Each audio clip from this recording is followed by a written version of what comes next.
喂，早晨啊，各位！早晨啊！又見到阿 Ben 同阿 Norman，咦，又嚟啦！好弱講用。嗱，上回咧，我哋就講咗咧點樣引進啲創新藥物嚟香港，就有個引進新藥嘅辦公室。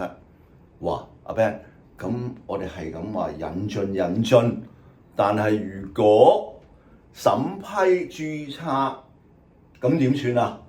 好似琴日有啲嘢出咗嚟喎，係啊，即係有始終引進咧個文章出咗嚟喎，都係首要嘅做嘅就係要註冊啊嘛，咁所以而家呢一個標題都幾點樣講啊？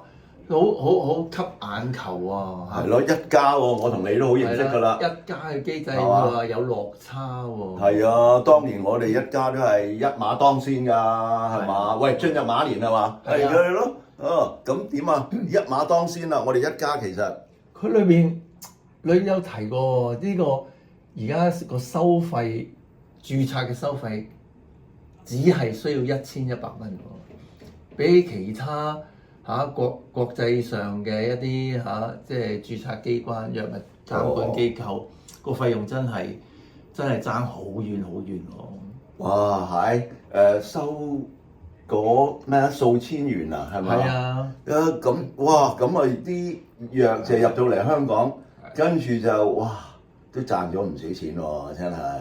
我相信呢一個收費嘅問題咧，嚟緊呢個新嘅 CMPR 啊！呢一個辦公室咧，真係需要諗諗，即係如果用翻現有呢個收費機制咧，對於引進新藥，都係有啲困難嘅，因為始終你想係由最初嘅原始數據去開始睇嘅話咧，你人手上啦、專業化啦，呢啲全部都需要財力嘅。咁你點樣先可以揾到一啲？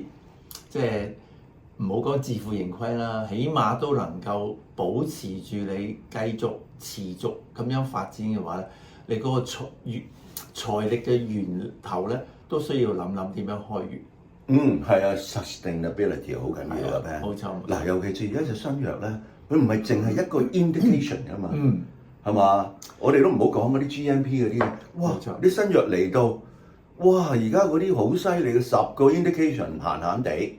總有一定係會逐漸一隻新藥咧，佢嘅新嘅適應症咧係隨住時間咧係會一路咁樣加落去。除咗新嘅適應症咧，仲有可能佢嘅有效期啦，呢一類咁嘅轉變咧，其實都需要審批噶嘛。